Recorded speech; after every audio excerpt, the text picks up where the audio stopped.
Welcome to Disciple Dojo. You guys, I'm really excited. Today, I get to talk to someone who I've known for over 20 years and who is one of my closest and trusted friends, and who also is an expert in a field that I am not trained in. But before we jump into that, let me address the elephant in the room.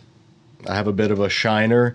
Those of you who don't know, I am also a jiu-jitsu instructor, and every now and then when you're training, knees come out of nowhere and connect with your cheekbone, and your eye decides it's gonna show that off for all to see. So this is just a little souvenir I picked up in training when I was teaching class the other night. Just part of the job hazards, I guess. Now that that's out of the way, if you have not already, we would love for you to subscribe. This year, our goal is 20,000 subscribers by the end of the year. And to mark the halfway point at 10,000 subscribers, we are giving away an entire set of the Anchor Bible Dictionary. So when we hit 10,000, we're going to have a contest, and one lucky viewer is going to end up with the Anchor Bible Dictionary set. You can look on Amazon and see how much that would cost you if you wanted to buy it for yourself. And as always, if you appreciate this ministry and you want to support the efforts of Disciple Dojo, two ways you can do that. One, you can check out our Disciple Dojo online store. You can pick up different t-shirt designs, such as the one I'm wearing in this video, or you can check out other gifts we have available over there for your favorite jiu-jitsu nerd, Bible nerd, theology nerd. Anything you buy there helps this channel. And what really helps us is monthly dojo donors. Everything we do, entirely donor funded. So if you would like to support the ministry of Disciple Dojo, we don't have a Patreon, we don't have tiered membership here on YouTube where you pay and have access to more material. All the material that we have at Disciple Dojo is free for everyone. We just trust that God will move people's hearts to give to this ministry if they find value in it. So if you do, check out the link in the description below for how you can become a Disciple Dojo donor at whatever amount per month you can afford. We really appreciate the support. Okay, sit back and enjoy this discussion with one of my best friends in the world, Olatunde Howard.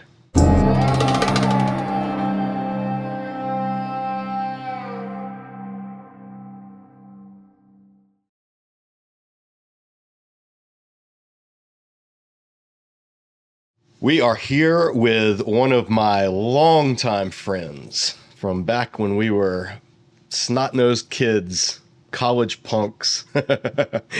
Olatunde Howard is here with us, and rather than me introducing, I would like for you to just tell the viewers watching who you are and what you do. All right, so I am Olatunde Howard. I am a licensed marriage and family therapist, and the distinction in marriage and family therapy from other forms of therapy is that we are grounded in what's called systems theory.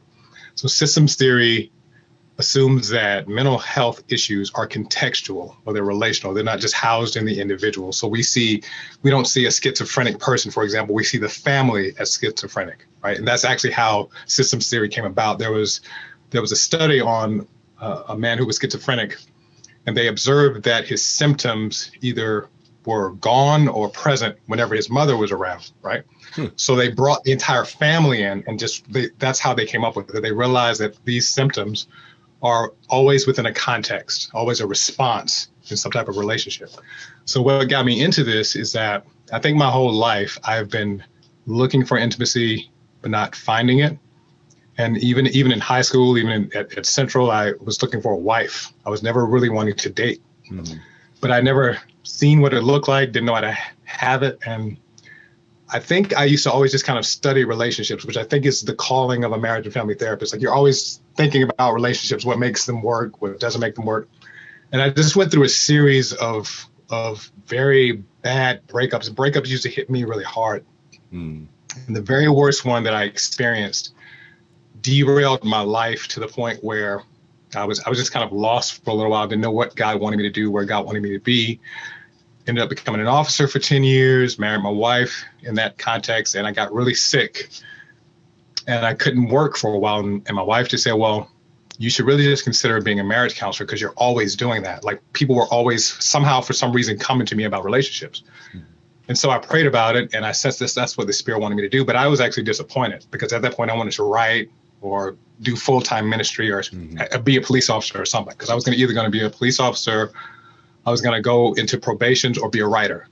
And so God opened the door for me to study marriage and family therapy, and all of the questions I've had about relationships my whole life were like answered. Like I felt like I finally knew, first of all, how to have intimacy myself and how to tell other people to have it. Because when I would study, if I learned a theory in school, I would come home and practice it. And if it didn't work, then I don't use it. Like to this day, I don't use anything that didn't work from when I was in grad school. But if it worked, then I use it. So I think the blessing that I'm experiencing is I used to want a blueprint for intimacy. I used to want someone to tell me how to have it. And now I can say by the grace of God, I believe I actually know I can help people to have it. And so that's my journey in a nutshell. Yeah. And so let me unpack a few things. So when you talk about systems, say it again, systems theory, systems practice. Yeah, systems theory. Yeah. So systems refers to family systems or communities that somebody exists in. Absolutely. Okay. So according to the way we think about it, and there are different theories within systems theory. So for example, there's a structural family therapy. This is by this man named Salvador Minuchin, and he believes that the entire family is a system that is divided into subsystems, right? So you have the spousal subsystem, then you have the parental subsystem, and then you have the sibling subsystem. So according to him, a healthy family has clear boundaries between the systems, right? Unhealthy families are either enmeshed, the systems are blending, or they're disengaged. They're too disconnected. And like you were just saying, you have the family system, and then you have the external family systems and the societal systems. So yeah, that's how we think in like even when I'm seeing an individual, I'm thinking about the individual in a relationship with someone. Like in scripture where, Simon, son of John, like it's exactly like that. We think of people, even when they're in the room by themselves, in the context of a relationship. Right. Because I guess, even if somebody's not in a relationship or they're estranged from their family, they don't have contact with their family, or maybe their families all died, they still came from and were formed by that. So that would make sense that any view of intimacy, relationship dynamics, relational dynamics that they have would be formed that way. Do you then, so how do you, well, there's a lot of questions I want to ask because I think it's interesting and curious. How do you work with someone who their family system is not having it, like they're not on board with any of it and don't have any desire to be part of any of this? And so you have this person wanting to address this hurt, this wound, this whatever, and their family is just like, we see you, no part of this. We're not going to deal with you. What do you do there? So the idea is that because we are a part of a system, if you change one aspect of the system, you're going to change the system. So even if everybody's not there, it's like the way we look at it is you have two types of change. You have what's called first order change and second order change. First order change would be like changing the furniture around in your room. Second order change is like changing houses, right? We're trying to get people to do second order change. So the idea is we think of people as in a dance. Everybody's in this dance, right? So instead of just changing the steps, we're changing the music, right? Okay. But if you have one person that does that, it's going to affect everybody else. So usually I have to give a warning if I'm seeing an individual. And I promise you, every individual that's coming in, even if they're coming in for anxiety or depression, we still view it as contextual. That the anxiety and the depression is a response to some type of relationship. And we're usually trying to find the relationship or relationships, right? Well, the idea is that I usually give people the warning, things typically get worse before they get better when you come to therapy, right? And this is what I mean. So I've had situations where, let's say I have a couple comes in and the wife's like, oh, my husband's a pushover. He does not stand up for himself. I was like, what do you think about that? He's like, well, what she said. It's like, all right, cool. I was like, so what do you want me to do? You got to help him to stand up for himself. I was like, are you sure? Is that what you want? Yeah, that's what I want. You sure? Yes. Okay. So I started seeing him. And sure enough, we worked through some differentiation issues and autonomy issues. And he started standing up for himself because that's what she said she wanted. That's what she said she wanted. Remember that? Yeah. So they used to have maybe 2 arguments a week. Now they're having 5 or 6 arguments a week. Right. Because he's standing up for himself. Right. And then she's like, wait a minute. I don't know if I want this. Right. And that's the point. Like, okay, if he changes, No, she's got to change Mm-hmm. because what we look at is in some way she benefited from him not standing up for himself. Mm-hmm. Right. So now she got to become the wife of a man who now stands up for himself, which means she's got to change. Mm-hmm. Now, notice she came in telling me, fix him, Olatunde, fix him. Right. Right. But notice it's going to impact her when he changes. So even if the whole system doesn't come in, one change in the system will cause a ripple effect to the extent when I do have family members that come in and they'll usually have this fix this person in the family will be right. Mm-hmm. That person is usually like, no, something's off in the family. And they're like they're the ones that won't accept the status quo usually. Uh-huh. Right. So it's really interesting. But to answer your question, you change one part of the system, you'll change the system. Yeah, that's encouraging, I think, to hear. I think that's encouraging for people because there's a lot of stigma. I mean, I address this in my own ministry and teaching. I'm very open about the importance of dealing with mental health, of destigmatizing things like depression, anxiety, any type of personality, emotional issues. I think that, especially as Christians, because Christian, the whole pray it away, just have more faith, just believe, without addressing anything, to me is it's spiritual malpractice in light of what God has given and how he's called people like you to really actually engage in this ministry, even though what you do, you're a licensed therapist, but from a kingdom perspective, it's your ministry.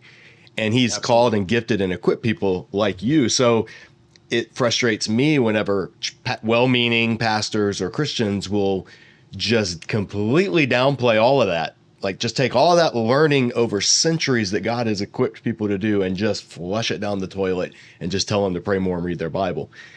And it drives me crazy. As someone who loves to teach people scripture and get them hungry for scripture, scripture's not always the only avenue by which God heals people and restores people. He does it through the body. He does it through gifted people in the body like yourself. Absolutely. And for viewers that don't know, Olatunde and I, we've known each other for over 20 years. We actually went to high school together. We didn't know each other in high school. He was my sister's grade, so he was about 2 years ahead of me. And we met in college. He's been one of my best friends ever since. And Olatunde is who I go to when I have a thing that's weighing me down or hitting my soul. And I have very few people that I can really unpack it with. And I know that he's going to listen and reflect back to me in a way that will help it make sense to me. And that's something that is crucial in a good counselor, in a good therapist, is you're guiding people, and you've done it with me. You guide your clients and the people you see into truth by helping them see it, not do this, do this, do this. And it's so great because then we actually, people learn. If you get somebody like, okay, let's take it back to Bible nerd stuff, since this is Disciple Dojo channel and most people watching this are Bible nerds. If I tell somebody a fact of scripture, they may or may not remember it based on how interested they are in it or how charismatic I am in sharing it. But if I get them to find it in the text for themselves and they see, oh, wow, Genesis 1 really is laid out in 3 days that correspond to 3 other days with Sabbath underneath it all. And that's a beautiful pattern. And how did I ever miss? It's like it becomes a part of their soul. It becomes a part of their entire outlook. And so you doing that in relational dynamics is the same thing. And it really brings about change. So that's what I want to kind of, that's to let the viewers know what we're doing, why I had you on, and the value that I see, not just in your ministry personally, but in the field of what you do. It's super needed because some of the most dysfunctional families ever are in churches. And, it's just part of living in a fallen world. And some of, I'm a preacher's kid. Thankfully, our family is not the stereotypical preacher's family where the kids are buck wild and the parents are hypocritical. And, that's just, there's whole TV movies that could be written about that. Yeah. What are some things, as in your professional experience, in your ministry, what are some things you've seen that, how do I want to say it? that are kind of like blaring warning lights. Like this relationship, whether it's a family relationship with like sibling or mother, parent and child, or in particular romantic relationship, marriage, what are some of the biggest red flags that people may not even realize that they need to be the check engine light of therapy, Yes. so to speak? Like when this goes off, you need to go see a specialist because something's wrong under the hood. So that's a wonderful question. So I think the most blaring one for me has to do with, I think relationships get derailed because people don't know what relationships are.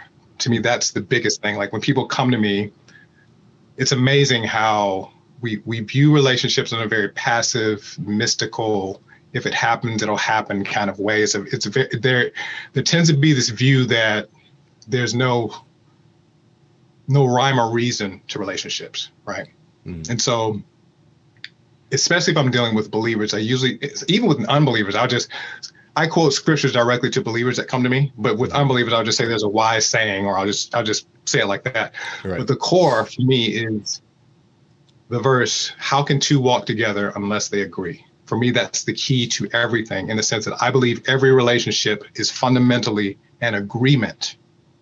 Every relationship, God, people, you name it, right? And so typically when people come to me, either no agreement has been thought about or established.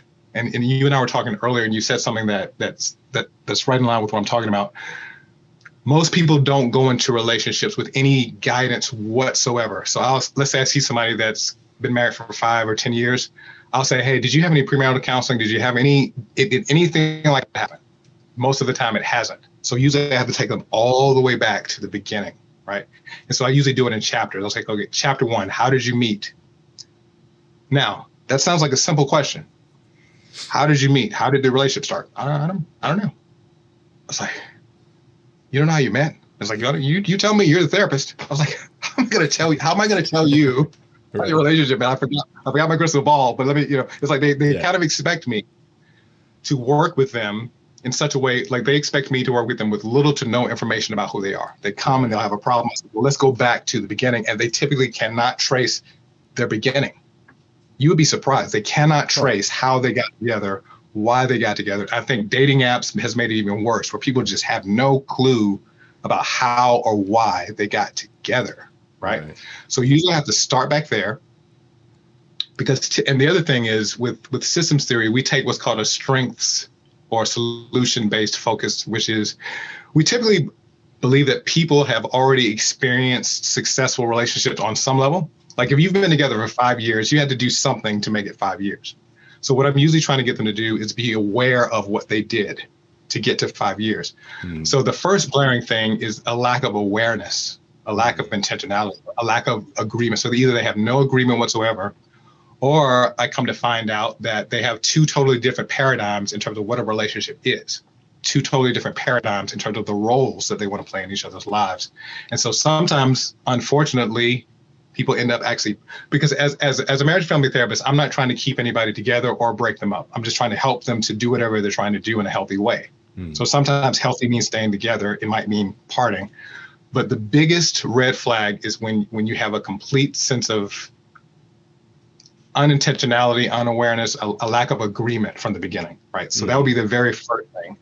And if you want to ask me something about that, I can, because I got a couple others. But what do you think about that? Well, one thing I want to ask you is, do you see that more in either gender, in either sex? Is it something that men do more, or does women do it more, or do you not really see a breakdown along those lines? No, it's equal. Okay, it's totally equal. Yeah. No clue. Because that's I get that's like a stereotype. I could see, the dumb dad stereotype of like, well, I don't know, I just showed up and we fell in love and blah, blah, blah. And the wife, meanwhile, knows every detail. And I mean, that's like a trope in TV and commercials and movies and stuff. Yeah. But what you're saying is, no, it's intentionality is kind of across the board. Across the board. Yep. I think people just think well, relationships are just kind of supposed to work until they don't. Right. And then they come to me, but it's really weird. I don't know what they expect me to do. Like it's like they really expect me to make a lot of changes for them with little to no information.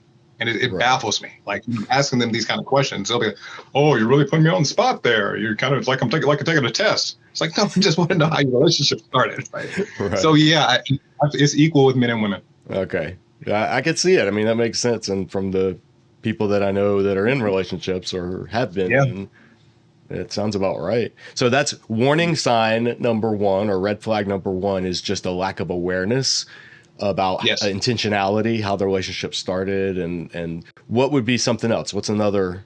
We got to get into attachment theory. All right. So what is attachment theory? All right. So attachment theory suggests that from the time you're born until you die, you need at least one secure attachment in your life. And that means somebody that's available, responsive, and engaged. So you remember the question, are you there?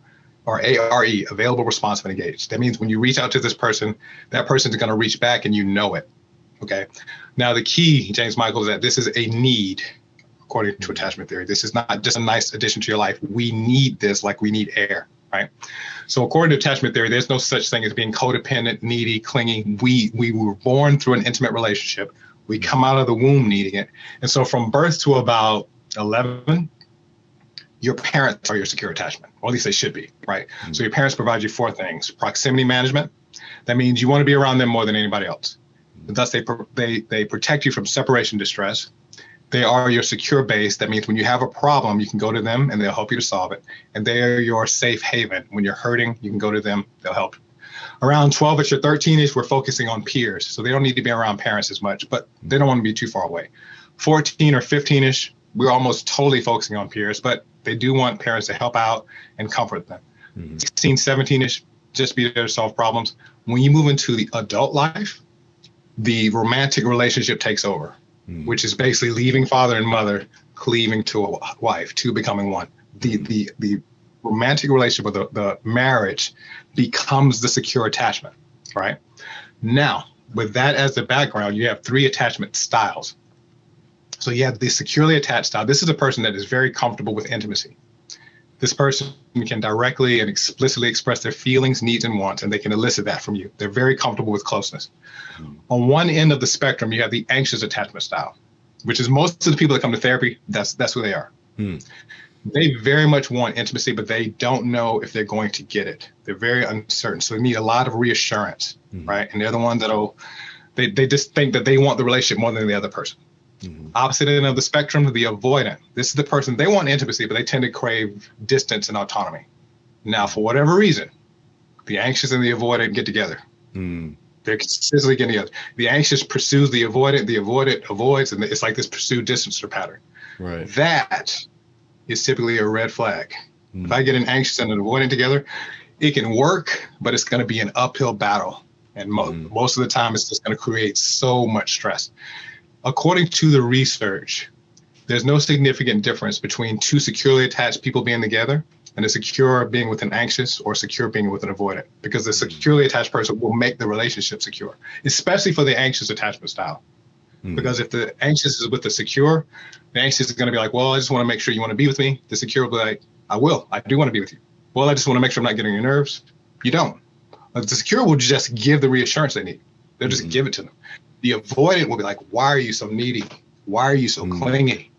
Man, how many times do I have to tell you, right? And so they will avoid, right? So when I see those, I will educate them about attachment theory, especially if there's no momentum, right?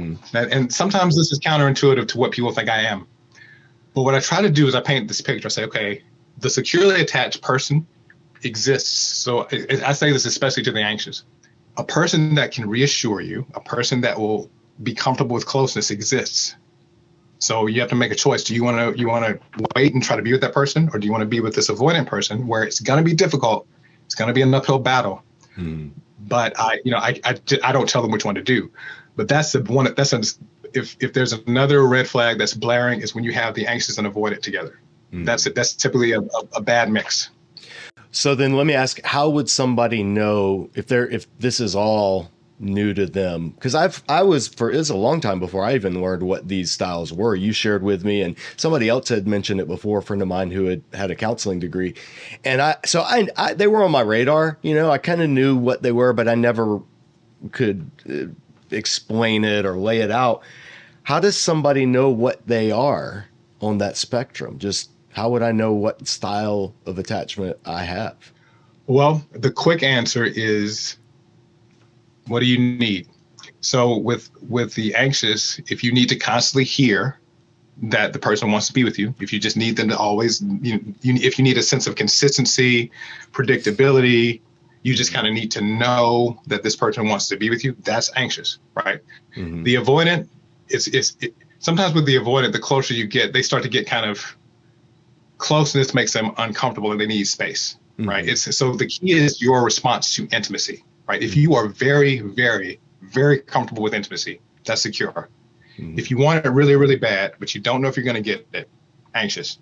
If you want it, but it makes you feel like you need space, avoid it. And typically, the problem with anxious and avoidant relationships is a lot of them start out long distance. And so it seems wonderful because the avoidant gets to go back to wherever right. they want to go and they come back. And it seems like everything's going well. It's only when they move in together or whatever that they find this out. I think another litmus test is the kind of response you get from the people that you're in a relationship with. So the difference between the secure and the other two is that the secure has all of their strengths, but none of their weaknesses. Meaning if the secure needs reassurance, he or she would just say, I need to know that we're going to spend time together tonight. They'll just say it. Mm-hmm. The anxious won't just say that. They're like, well, I guess you don't want to be with me tonight. So I guess maybe I'll just, they kind of fish around, right, for the reassurance, right. But you won't just stay. And the avoidance are the ones that just kind of ghost you. You just don't right. know what happened, right? Right. Okay, so your comfort level with intimacy will tell you what style you're in. Hmm. The responses that you get from others will also tell you, like when you directly express your feelings, needs, and wants to someone, their response will let you know what you have, right? So if you're talking to a secure, they're very straightforward about that. Like they'll just ask you, hey, what do you need? What do you want? They'll just ask it and they'll just tell you what they need. That is the secure attachment style all day. Now, the thing is, the secure attachment style is not as exciting as the anxious and the avoidant. There's no drama with them, right? They're very consistent, right? Yeah. But for the anxious, that's a breath of fresh air. A lot of the anxious attachment styles that I come to, they've never experienced what I'm talking about. So they think I'm just creating this fairy tale. I was like, no, this is real. Mm-hmm. So what do you need? If you need reassurance, you're anxious. If you need space, avoid it. If you want intimacy and believe that you're going to get it, like the secure believes they're going to get it. Mm-hmm. It's kind of given for them. That'll let you know. But there's also an assessment I give people because it comes from this book called Attached. Okay. And so you can go online to the Attached book and it will give you an assessment for yourself and for the person that you're with. Is it possible to, depending on who you're in a relationship with, that it switches, or is it fixed? In other words, if you find yourself with somebody and you're like, I need space, but then you find yourself with somebody else and you're like, oh, I need to know that this person is interested. Is that possible, or is that what's going on there? Now, it's not going to really switch. It's basically a pretty stable temperament. Okay. But the way it's expressed is going to be expressed differently in different relationships. So let's take what you just described. So if the secure is with an avoidant, then they're going to say, okay, I need more time with you. Mm-hmm. If they're with an anxious, then they're going to say, hey, I know you're not used to this, but everything's okay. Like they're going to respond differently. Right. Okay. If an anxious is with a secure, they're going to usually be okay, really. If they're with an avoidant, all kinds of stress. Typically, you don't have two avoidants together because how would you have a relationship? Right. I've never encountered that. I've rarely encountered two anxious together, and they just typically both of them are just stressed out about the relationship, right? But they will probably work better than an anxious and avoidant. So I think the temperaments are pretty set. And remember, these aren't bad. Like the temperaments aren't bad. It's a temperament. Yeah. There would just be a different response. So those are two. Are there any other major warning signs? Yeah. Behold, disaster imminent that you see? Yeah. So yeah. Gottman Institute, which is founded by John Gottman. And he's like this relationship expert that marriage and family therapists, we totally just look up to him and refer to him. All right, so he's been studying relationships in what's called a love lab, where he looks at, he focuses on the relationships that work and what makes them work, right? And so he has what's called the 4 horsemen of relationship, these 4 things that destroy relationships, right? Okay. So you have criticism, defensiveness, stonewalling, and contempt. Okay, contempt, that's the one that I look out for, like, because that destroys 99% of relationships. And it's basically this sense of enmity. Like when sometimes couples have this, they assume negative intention from each other, right? When that's there, I actually stop the session and I'll psychoeducate them about what I just said. I'll just say, look, you can't do couples therapy until you're a couple. That's what I typically say to them. And I say, basically, enemies don't communicate. They can come to a truce or have a peace treaty, but they don't communicate. Like if you don't have any motivation to effectively communicate or resolve conflict with an enemy. So if I see enmity, like this assumption, and sometimes people think they can come to therapy, James Michael, and just kind of fight in front of me, and they will. Like they will just fight, and they'll forget that I'm there, and I have to just like. That's the third blaring red flag is if there's this assumption of enmity, I have to stop everything and say, okay, before we do anything, we have to remove that assumption. Yeah. Man, that just sets off all kinds of resonances in my head of the creation account, where the serpent comes and puts strife between the man and the woman, and immediately there's blame, the man blaming the woman. And then part of the curse, God says, to the serpent, when he's cursing the serpent, I'm going to put enmity between your offspring and hers. He will crush your head. You will strike his heel. So the enmity that we are supposed to have should be towards the evil one. But absolutely. What happens is the enmity turns, your desire will be for your husband, but he will rule over you. There's that, it splits up the team. And did you ever see, this may be a complete tangent, but I don't know if I've ever asked you, have you ever seen the movie Mr. and Mrs. Smith with Brad Pitt and Angelina Jolie? Okay. I watch it sometime. I want to get your thoughts because to me, that movie is one of the best parables for marriage. It's like 20 years old, so I'm not going to spoil anything, but it's a couple and they are both secret agents for competing organizations and they don't know it. And they end up together and they get hired to kill the other by the hire. It's this whole thing. So it's kind of a comedy, but kind of an action, but kind of a romance. And through the story, they start, their marriage is dull. It's like just the awful marriage. And then they fight and they literally try to kill each other, like with guns and fighting and everything. It's a very cool scene.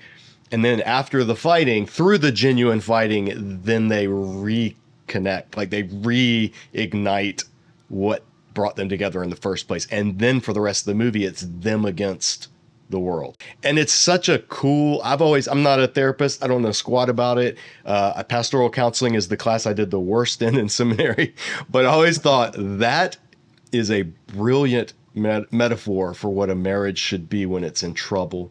Is you refocus and you realize who the real enemy is and is no longer each other. And then you turn and there's this, we got to talk more off camera because there's a great scene at the end. And you talked about it being a dance and there's this scene where they're fighting and it's like a dance and all these assassins are coming at them. It's crazy. It's a crazy movie.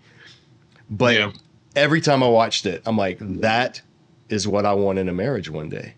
They're fighting against each other. There's a scene where literally they are like shooting and he's shooting this way and she's shooting that way. And they're dancing, but while they're dancing, they're shooting the back. It's such a beautiful image of what a marriage should be. If you get past that, who's the real enemy? Have you read C.S. Lewis's description of what fairy tales actually were meant to be? I've read him talking about it, but I don't know the specific one you're referring to. Okay. Off the top of my head. So he basically says, in the original fairy tales, the prince and princess get together and then they're separated. So like they're like separated in these woods. They lose each other. And so he has to like defeat this dragon. She has to defeat this sorceress, right? Then they end up finding each other at the end and then they live happily ever after, right? So like the whole idea is it's like they have to overcome like their real enemies, right? So in the same way that you're talking about, the two things I give couples are I give them basically two mantras. So the first mantra is, if it's important to you, it's important to me because it's important to you. Like just that be the assumption of the relationship. It doesn't matter what it is, right? The second mantra is, it's you and me against the world, never against each other, right? Right. So when you do therapy for depression or anxiety, there's an intervention called externalization, where people externalize the anxiety. Instead of saying I am anxious or I am depressed, it's like the depression is this thing that's coming at you, right? Well, I get couples to do that with their problems. Like there's this thing trying to interfere with our connection, and how can we stop this thing from doing that? And like you said, once that's the mindset, couples therapy is actually really easy and really quick. If you don't have enmity there, usually you just have to give a few communication techniques or conflict resolution techniques, and they're fine. Like you don't have to take a very long time to do that, unless you're with an anxious and avoidant, unless they have no idea why they're together, right? Or unless you have enmity. Like when I have that enmity there, sometimes it takes a really long time to get them to even realize, okay, you are assuming negative intention. Like everything you say assumes this person is actually trying to hurt you, right? And then they get in the amygdala, and it gets crazy, because I tell them, you're not supposed to be in the amygdala. What is that? You're trying. What's the amygdala for those who don't know? All right. So what I typically talk to couples about in conflict resolution is that the prefrontal cortex is a part of your brain where you're thinking rationally and you can make decisions and everything's fine. Okay. So when you shift from there to the amygdala, you're in fight or flight. Okay. And that's when people argue, that's when you say the meanest, cruelest, most evil things you can possibly say, because you're in attack mode. And the problem is, when that happens, when you get out of it, most people don't even remember what they said. Right? Yeah. Right. Unless you're somebody that's sensitive to words, right? And usually that's what happens. You have somebody that's really sensitive to words. This person said the cruelest, most evil things they can say. Then afterwards, it's like, I'm sorry for everything I said. The other person's like, no, you said like 20 very specific evil things that you need to go through. Right. Right. And they don't remember it. Right. Because they're literally out of their mind. So what I get every couple to agree to are 20-minute timeouts. You can take up to 3. So when they feel themselves moving into that, their heart starts beating, or they know they're getting triggered, separate for 20 minutes, because it takes about that long to shift back here, right? So when they come back together, they can say, hey, are you ready to talk? And if they still don't feel ready, they can do another 20 minutes. They can do up to 3. They typically don't need more than an hour. But the reason that's important is because typically in relationships, you have somebody that wants to talk about it right now, and you have somebody that wants space. Yeah. And they kind of get on each other's nerves, right? So it gives both of them what they need. The person that needs space knows they're going to get at least 20 minutes for space. The person that wants to talk knows they're not going to have to wait any longer than 20 minutes to an hour. But it's so that you can shift from the amygdala to the prefrontal cortex. It is useless. I cannot stress enough. It is absolutely useless to try to have a discussion when you're in the amygdala. Useless. Don't even try. Nothing will process. Everything will be weaponized and turned back against you. That's when you get into the hellish, you get into those arguments that it's like, it feels like you're in a Twilight Zone. It's like, what in the world? Like, it's like, that's when you're in the amygdala, because you're in this state. And I think when Paul talks about giving the devil an opportunity, that's what he means. Like sinful anger, because he's the adversary. So he thrives on that. Right. Yeah. So you give an opportunity because you're in a part of the brain that you only need to be in when somebody's coming into your house and you need to do self-defense. It's for that. Right. So that's the time when you need to react, so that your reaction will, stop an assailant. But you never need to be like that with your wife or your husband. Right. But that's the mindset couples are in. They're in the same mindset that you're in when you have to fight someone. Man, that's so good. And that's something that viewers can take away when they're having conflicts. I've been fortunate that I haven't had very many relationships where we've had like real angry arguments. I mean, I can count on one hand the number of times, but when that happened, I remember just feeling like, who is this person? Because this is not the person that I know. Why are they saying these things? And where's this coming from? And as a biblical person, I just, this is providing room for Satan. This is giving a foothold to the enemy. And so I would always try to bring it back. But the idea of that's a really good tip, taking a 20-minute break. or if needed longer. Because I know for some people, yeah, you want to let's get it done. You know, it's a problem. Let's address it, and we can move on. And not everybody is wired that way. The key is what you do during the 20 minutes also, because if you don't use the 20 minutes wisely, you're just going to come back more angry than when you left. So what I usually give them is when you're in the 20 minutes, I try to give people things that are really simple, because again, it's like when you teach self-defense, like you're trying to get, you have to have kind of like a muscle memory. You can't be trying to think about a whole lot of techniques, right? So it's the same thing. Like basically it's like when you go in the 20 minutes, what I say is, remember the principle I gave earlier. If it's important to you, it's important to me because it's important to you. So when you go take those 20 minutes, you can think, okay, what is important to me right now? And then you can think, what's important to the other person? And so when you come out, that's the first thing out of your mouth. Okay, you know what? It's really important to me that we spend time together. The other person is like, yeah, and it's just important to me that you understand that I'm tired. But notice, there's no enmity in that. Like you typically, when you state what's important to you, the other person is going to agree. Like there's no enmity in that, because one, there's already the agreement that if it's important to you, it's important to me. But two, it's an inherently peacemaking conversation, inherently peacemaking. And every couple I've talked to, one couple say, well, what if what's important to me is not important to me? Or what if I actually don't think that's important? Right. I was like, if you get to the essence of what's important, you probably will. Like most of the time, it's not going to be like that, you know. So even if you have now, though, if there's such diverging values that's the case, then now you got to remember it. How can two walk together unless they agree? Right. So if you have this fundamental disagreement about what's important, okay, well, that's a red flag. That goes back to red flag number one, right? So I just wanted to throw that in, because what you do during the 20 minutes is important. Man, that's really good. And I hope viewers are taking notes, because I can see all of this stuff. I mean, yes, applying in marriage, like when the relationship has already started, but before getting into a relationship, finding out what is important to this person, you know, having those type of conversations before deciding, okay, this is the person I'm going to put all my eggs in this basket and we're going to try to make this thing work.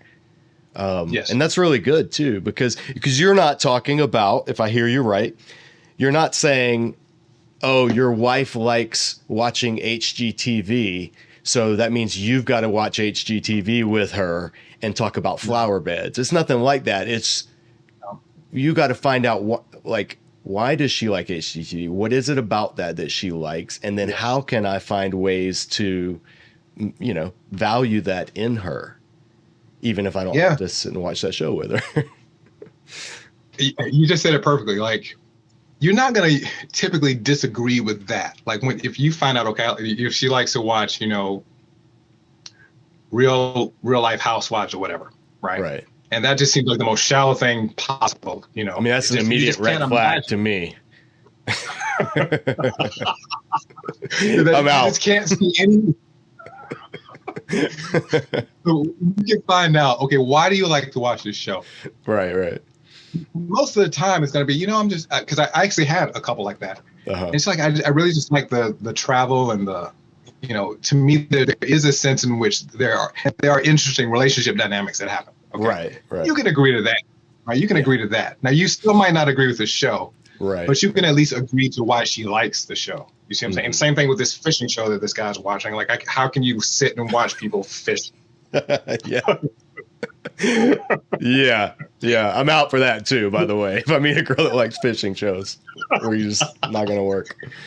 No, but what you're saying is really helpful, because you can find, like, I can find something. Let's take the Kardashians, for example. I loathe everything about the brand that the Kardashians emulate. Like everything about, I'm not talking about their individual personalities or anything. I don't know them, but that whole thing, that whole entity that I think is one of the powers and principalities of this world and is legitimately evil because of how vapid it is. If I know somebody who's like, I love that show, I love watching it, I would be like, okay, I'm never going to appreciate that ever. But what do you find interesting? Okay, let's talk about that. And now I could find myself sitting and being like, as long as you're okay with me hating this, I can sit here and watch it with you if we're having a discussion about these things that you're picking up on. Absolutely. You know, I just love the sister dynamic and I love how they're for family and this and that. Okay, let's talk about it. Let's unpack it. You can have a critical in other words, you would view it like a critic, like a Yeah. movie critic or an art critic, where you don't have to like it. Mhm. You can unpack it and it can still be meaningful, and the other person can like it. But you're both Yeah. getting what you want from it. I'm getting the fact that this is not just mindless garbage that's being pumped into somebody's brain.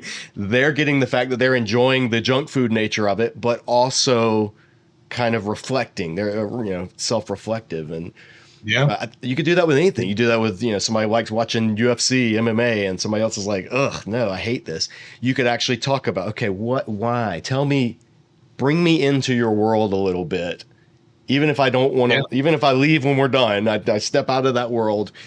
I'll be in it for a minute, and I will try to understand. That is trying to understand the person seems to be a Right. huge component in a successful relationship, like making an effort to try to understand them. Man, you just said it. So one of the key communication tools I teach is open-ended questions and reflections. And I usually have to give a definition of effective communication. So I said effective communication is when the message sent is the message received and the goal is achieved. Mm-hmm. Message sent, message received, goal achieved. And then I have them to repeat that back. And then they repeat it back. And that's okay. We just communicated. Feedback. You and I just did it. Mm-hmm. And so what I get them to do is to think, okay, when you're talking to each other, instead of, again, enmity, instead of just kind of waiting for the other person to get done so you can talk, right? You're really just trying to get into them, right? And that's, we come out of the womb screaming. We don't come out listening. So listening is something you have to practice doing. That's good. Yeah. You have to. Now, remember when I was in graduate school, one of the older students, I was just talking to her, and man, she was listening. This has happened twice in my life. First, she was listening and reflecting so well. It was amazing. I was like, wow, how are you able to do that? She says, believe me, this is very deliberate. She says, this is deliberate, right? The other time I saw it, this was before I even studied, but this guy was talking to my dad. My dad, man, he talks like you talking about like these long drawn out folk tales and legends, and he'll just talk. And this guy sat and listened to him. And I've never forgotten that. It's like, how can anyone listen to my dad like that? Like, I've never seen such a demonstration of patience, right? Mm-hmm. Well, what I'm telling you is that connects people. Like when you feel really heard, when you, and what I tell couples to do is you want to reflect. Well, so this is what I mean by open-ended questions, say, what are your thoughts about the Kardashians? Like what makes you like the show? That's an open-ended question. Right. Like this, you like this garbage? Yes. Right. This is good. Okay, so you ask an open-ended question. So let's say, well, I like the dynamics, I like the travel, and I like the drama. So then you reflect that back. Okay, so the dynamics, the travel, the drama. Yes, tell me more about the dynamics. They tell you everything about that. You reflect it. But you don't stop until they say, yes, that's exactly what I'm saying. Right? And that process creates intimacy. Even if you don't get it immediately, like you might say, so you're saying 1, 2, and 3. It's like, no, not exactly that. Oh, okay, so what are you saying? But I can't stress enough, man. You don't stop until the person says, yes, that's exactly what I was saying. And that feels wonderful when somebody gets you like that, right? When somebody's, intentionally trying to understand you. And even God, when he talks about, let not the wise man boast in his wisdom, or the strong man in his strength, or the rich man in his riches, but let him who boast in the fact that he understands and knows me. Right. Even God seems to value being understood and known. That's like he wants you to have an accurate understanding of it. Right. So to me, the key to everything is to value the other person to such an extent that they're worth that effort. Right. And if you can communicate that, you can create intimacy. Keyword created. It's not something that just happens. Yeah. You can create it. That pivots perfectly into theological discussions where so I have a couple of videos here on the channel where I presented Calvinism to a group of non-Calvinists, they had me back at Wesley Foundation like years later, and they said, teach on Calvinism, because these are a bunch of Methodists, they're not Calvinists. And so when I went in, I said, I'm going to teach this to you, because I had seminary professors that were Calvinists. I went to a interdenominational seminary, so I got to learn from Calvinists, non-Calvinists. So I said, I'm going to teach this to you as if I believe it, and I'm going to teach the best version of it. And then afterwards, I'll tell you why I'm not ultimately convinced. But what I found was one, for me, in doing that exercise and in doing that teaching, it makes it harder for me to caricature Calvinists, unless I'm doing it for fun and teasing them, which my Calvinist friends and I do with each other. But when somebody starts bashing Calvinism flippantly or making straw man arguments, like I am like, wait a minute, no, that's not what they believe. That's you're not being fair to their position. And it creates, so that video I posted, I was expecting I'm going to get slammed because the internet's full of angry Calvinists. Well, most, not all, but most of the responses in the YouTube comments from Calvinists were, thank you for this video. This is for once you guys get it. Like I felt like I was being accurately represented in this video. Thank you for that. And then, even when they disagreed with me on the follow-up and they still, there was a bridge that created at least conversational intimacy where we weren't at war with each other. The defenses were down. It was like, okay, let me actually listen to what you're saying. And we tried to do that here on the channel when I had Carmen Imes on. Dr. Carmen Imes, a friend of mine who's an Old Testament scholar, and we talked about women in ministry. And that's another area where Christians can become like vitriolic against each other. And so we just talked about the view that we have. And I had people watch that video with the same response. I had people message me saying, hey, I'm on the other side of you on this issue.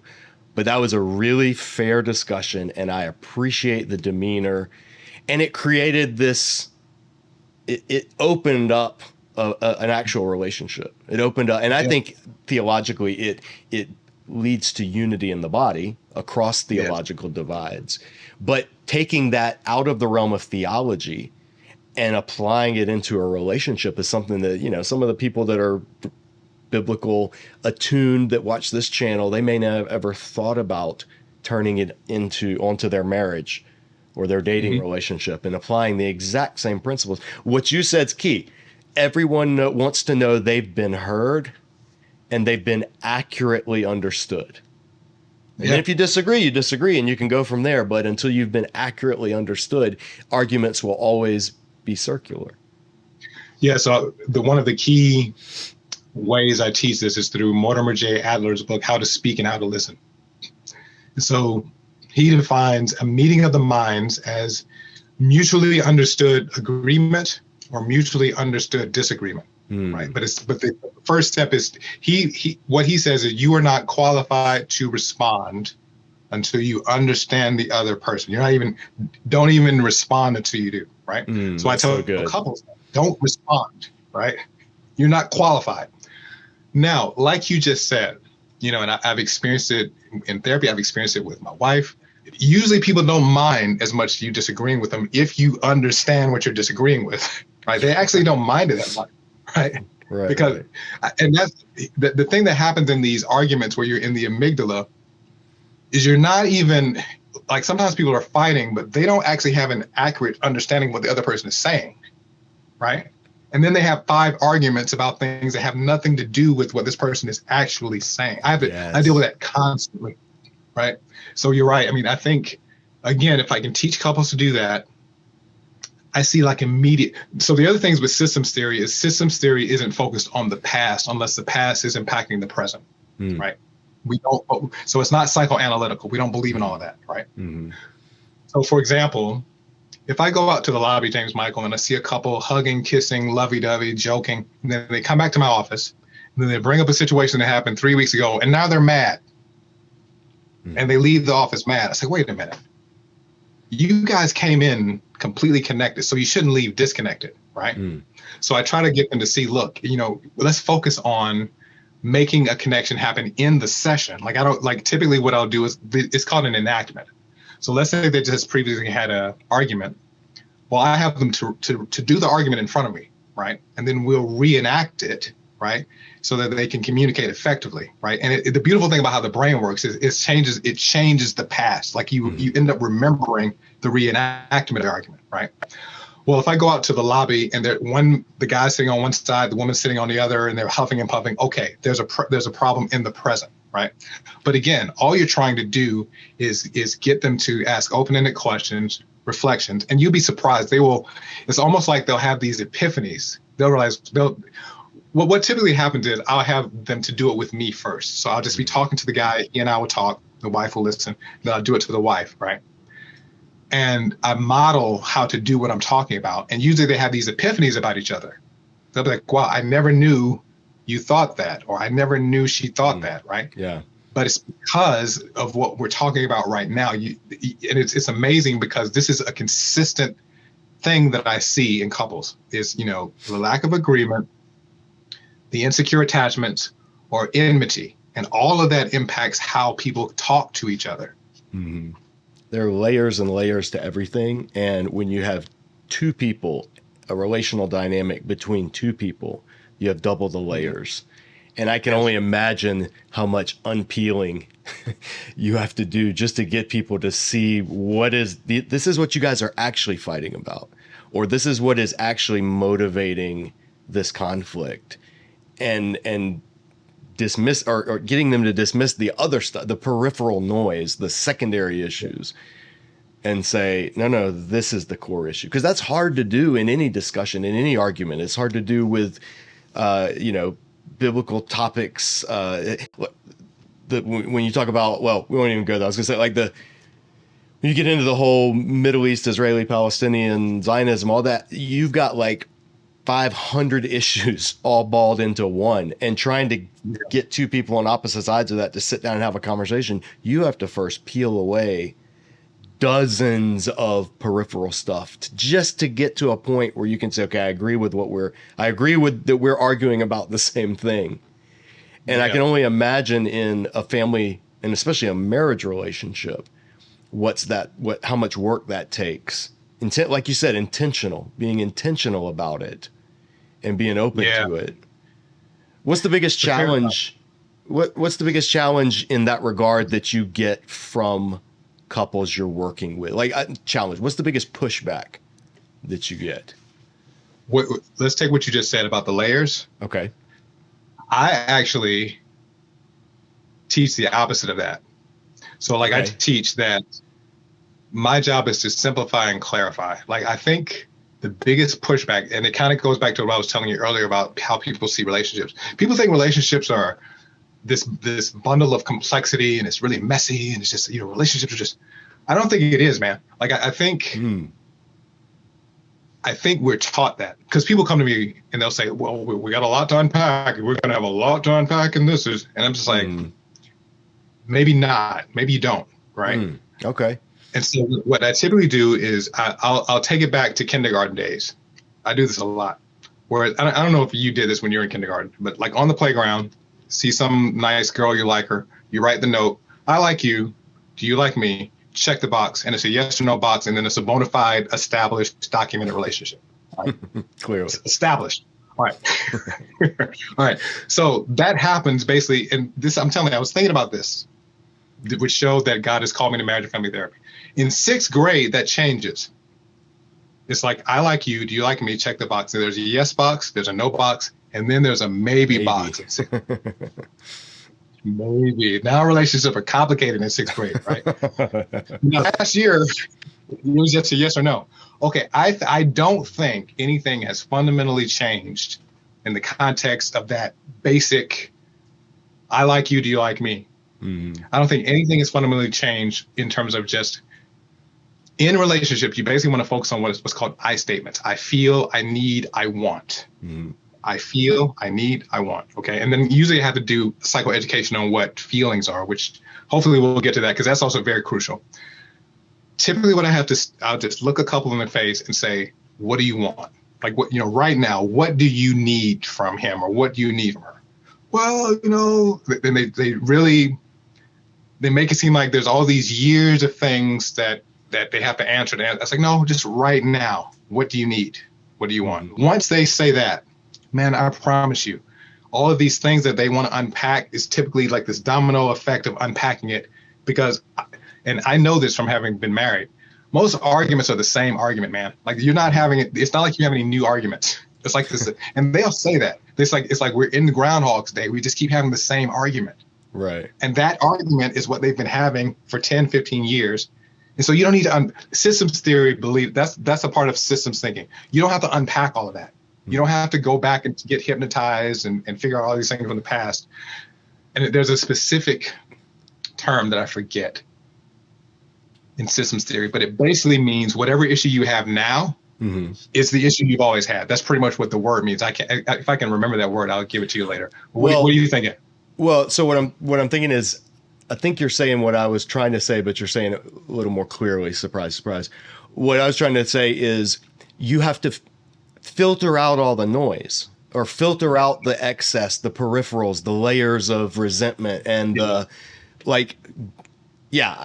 So I'm not trying to say you got to unpack that and sit and talk about. What I'm saying is you got to get it out of the equation, yes, figure out what the real thing is. Yes. And when you have two people, you have double that amount of background noise to filter out and get both people to see, hey, this is why you're always fighting over them leaving their socks on the floor, or, you know, her not wanting to go to this event, or whatever it is. The pushback is people don't believe that. Yeah. So when you ask about the pushback, they don't believe that. They don't believe what you just said. So they believe that, no, we've got to solve all 10 years of issues. When John Gottman, let's go back to him, he says 69% of issues in marriage are unresolvable. 69% of them are unresolvable. Wow. Right? That's a lot of so you don't have, so that what is it, 31% that's left, whatever the math is, right? That is what you need to focus on, right? And again, usually that remainder gets to core values, which is usually they don't have. This is the funny thing about it. They're usually trying to resolve the 69% that's unresolvable, right? Remainder, which is core values and the things that are important, they usually don't have a conflict there. Right? So it's like, okay, if I say to them, look, you don't have to resolve all of that, right?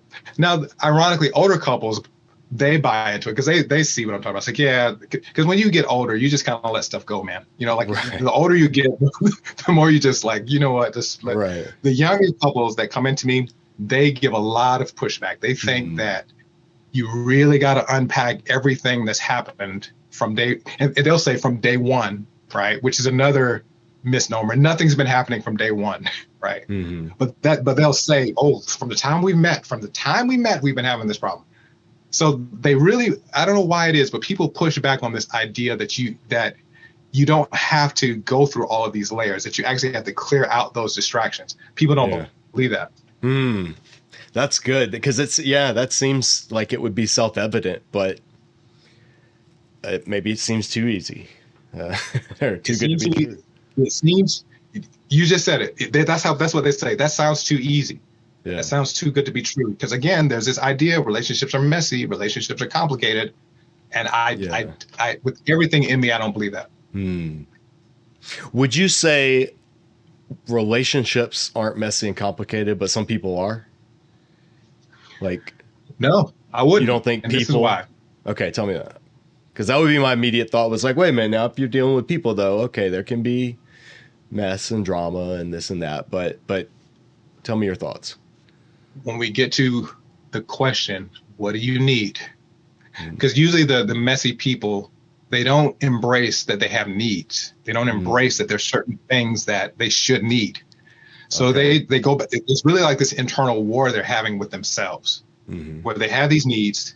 They won't admit that they have those needs. They won't acknowledge they won't have those needs. They don't tell the other person they have those needs. Right. They should just know. So, they should just know. What do you mean I have to tell them? They should just know. Yeah. I mean, if you love me, you would know. Right. Yeah. So here's the thing.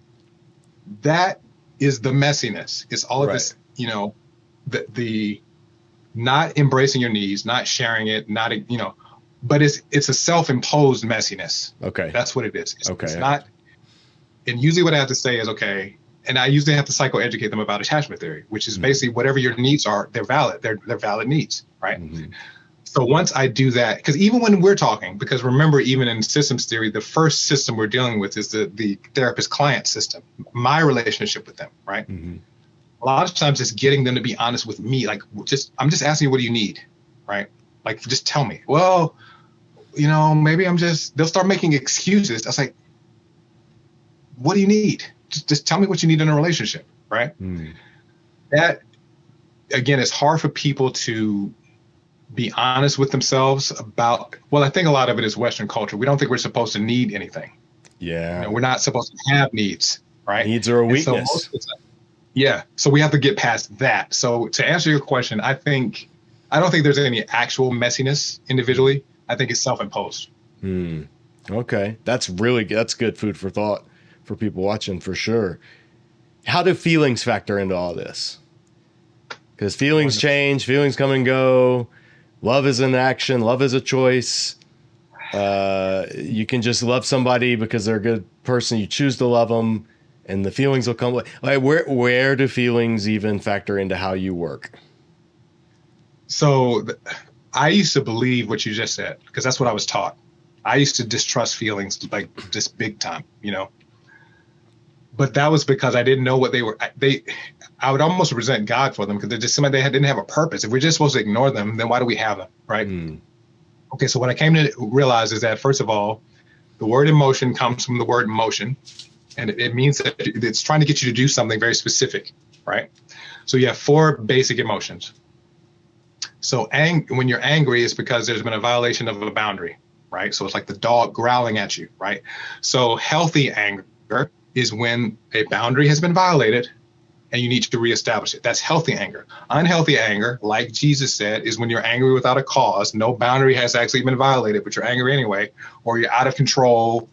And so one of the analogies I give people to consider is God, like how God deals with situations. So like Sodom and Gomorrah is one of the most beautiful depictions of this.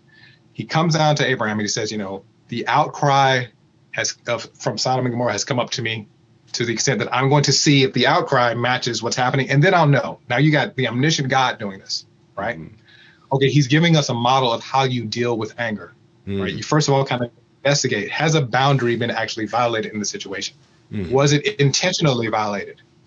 If so, then Jesus gives a model. You go to the person by themselves, you let them know, because the goal is to just establish the boundary, right? That's healthy anger, right? Depression means there's a disconnection, right? Some type of loss of something meaningful. So what the depression is trying to get you to do is either be reconciled to that which was lost, or if you cannot be reconciled to it, to mourn that loss and to create a new connection. That is healthy sadness, right? Okay. Yeah. Unhealthy sadness is when you don't acknowledge this. And when I do grief therapy, people, man, you would not believe this. Like in America, we don't want to be sad. Now we want to be mad, but we don't want to be sad, right? Yeah. And so you have people, they will have somebody that just died, and they're just like, well, I got to get over it. I got to move on. I used to deal with, I was like, no, like we have to have a shared acknowledgement of loss, shared acceptance of loss, restructuring your life, recreating your life. Those are the 4 processes, right? So when sadness does what it's supposed to do, which is establish a reconnection, right? Or mourn a lost connection and establish a new one, then it's healthy sadness, right? Anxiety is meant to move you from danger to safety. That is the purpose of anxiety. Danger, safety. So if it's healthy anxiety, there is danger and you know where safety is. It's unhealthy when there is no danger. So it's like being afraid of the fire alarm instead of the fire. Right. That's what, with anxiety disorders, that's what it's like. They're anxious about being anxious, right? Okay, so what I typically get people to do is to just ask themselves the question, is there danger? It could be relational danger, emotional danger, physical danger, but just ask yourself the question, is there danger? Because God has given us anxiety to create a plan. It's supposed to be like a fire drill or like a tornado drill, right? So, for example, a lot of people say, well, I just overthink things. It's like your brain, the anxiety wants you to do that. But most of the time with anxiety, the kryptonite of anxiety is avoidance. They avoid the situation that creates anxiety. So they ultimately end up reinforcing it, because God has wired us so beautifully that our bodies will recalibrate themselves if nothing's wrong, because the body, even in our fallen state, the body doesn't want to be in a state of disequilibrium. It doesn't want adrenaline and cortisol flowing unless you need it. But with anxiety, you don't give the body a chance to do that, right? And so you end up reinforcing panic and so forth and so on, versus the body. So what happens is your heart starts beating, adrenaline's pumping, cortisol's pumping. So your heart's talking to your brain, and the heart's saying, okay, can you put him in tunnel vision so we can see if there's a tiger or something out there? So tunnel vision, like no tiger. Okay, can we go to auditory exclusion so we can hear if there's a tiger? No tiger. So the heart's saying to the brain, can you tell him to chill out? Because I can't keep this going much longer. Nothing's going on. Right. So the brain's like, well, he believes something is going on, so we got to get him ready. Yeah, but the heart's like, but I thought you just said nothing's going on. If you let the body do what it's supposed to do, just like when you take your car to the mechanic and there's a check engine light on and it doesn't need to be on, you turn it off. That will happen, right? Mm-hmm. But we don't let it happen. Now, the beautiful thing, here's the thing I tell Christians, especially that come to therapy. Anything that I've learned that's evidence-based and research-based and works, either Jesus said it or Paul said it or one of the prophets said it. It's like everything I'm saying is in the scriptures. So you see David, when I am afraid, I will trust in you. So when he's in danger, God is his safety, right? So he knows what danger is and he knows where to go, right? And then finally you have happiness, which means keep doing what you're doing, right? But sometimes we can hijack that with dopamine and we kind of reattach that to something that we shouldn't attach it to. But usually what I do is that's the groundwork for emotional intelligence, to be able to identify, experience, and express your emotions. So each emotion has a context, right? So when you understand the context of the emotions and let that emotion do what it's supposed to do in that context is a healthy emotion. Would you say that you can't, would you say you can't control your emotions, or do you think you can control them? Do you think there's something you just experience and then you decide how to respond? Or do you think there's a way that you actually can choose not to? I've heard both arguments on that. What do you think? You control them indirectly. So that's usually cognitive behavioral therapy. Okay. So the idea is we have core. So the cognitive behavioral therapy model is that you think of the letters A, B, and C. You have an activating event, then you have a belief, then a consequent emotion and action. Okay. So according to the cognitive behavioral therapy model, it's not A that's causing C.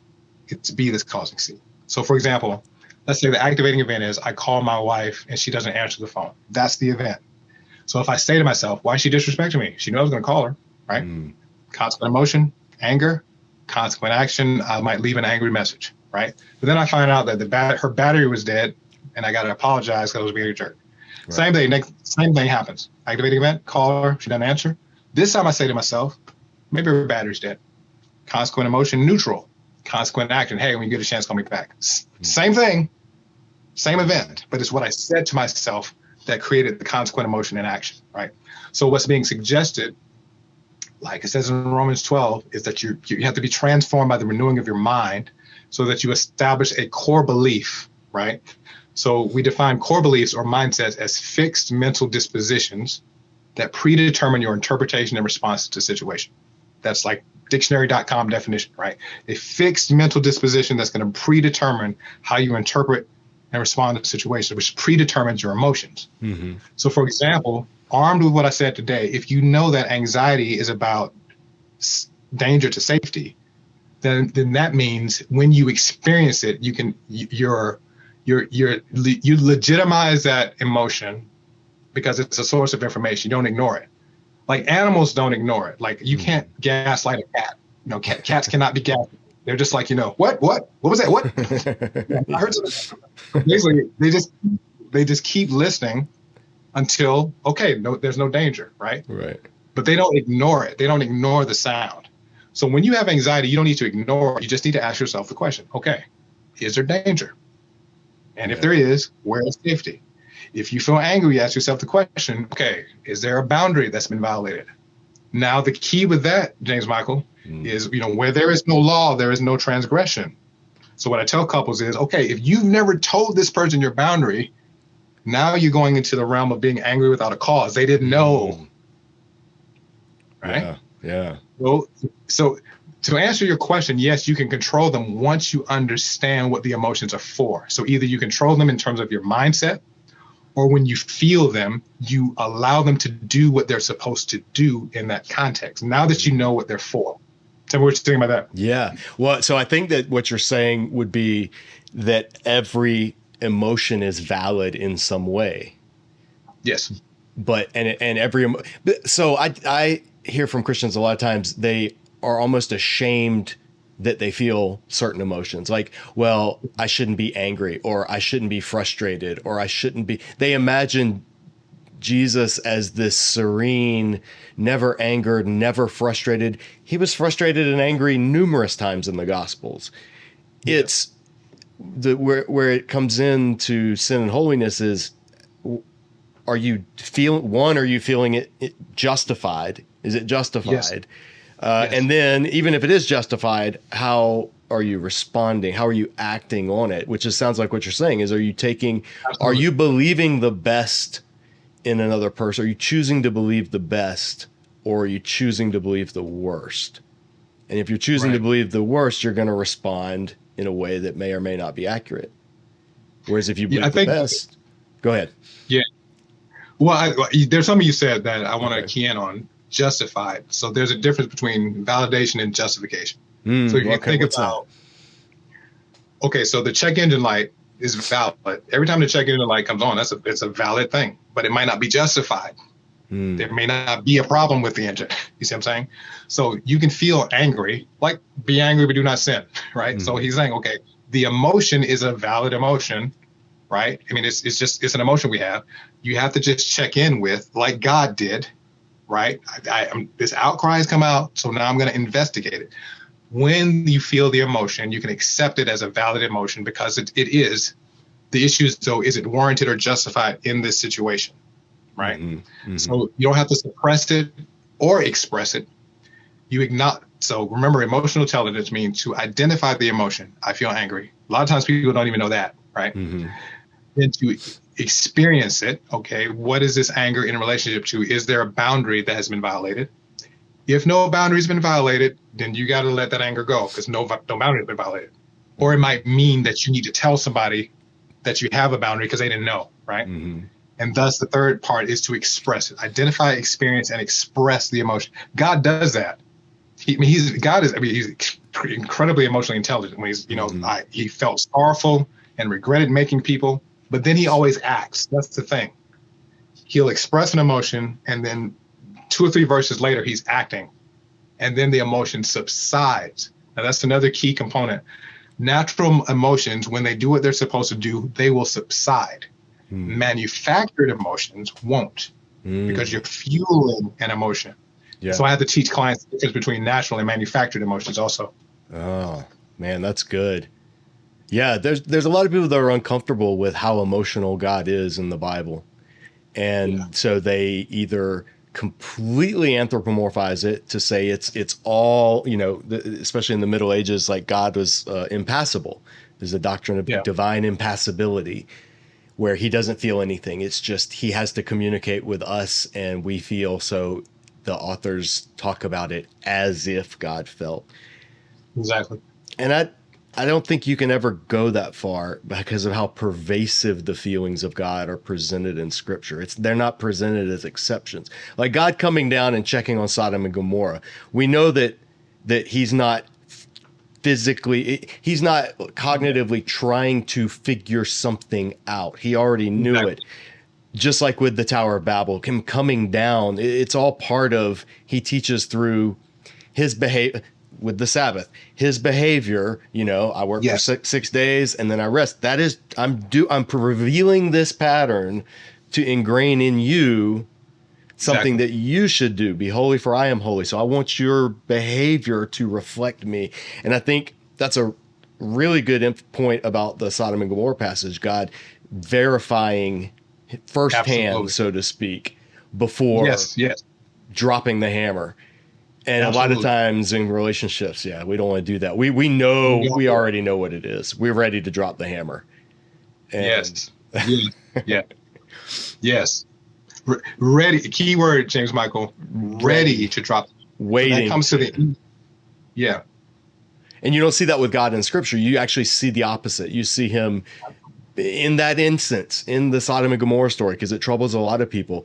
It's noting there was an entire region, however many hundreds, thousands, don't know, however many people were in that region, and God was going to overlook all of it if there were only 10 righteous. He was like, I will let it all slide if you can just find 10. In other words, showing how disproportionate his mercy and grace is compared to his judgment, but that doesn't mean his judgment's not there. And that's exactly what he tells Moses when he reveals his name, when he passes by, and, you know, merciful and gracious, and extending love to the thousands, even if he visits the iniquity of the father to the child to the second generation or third generation.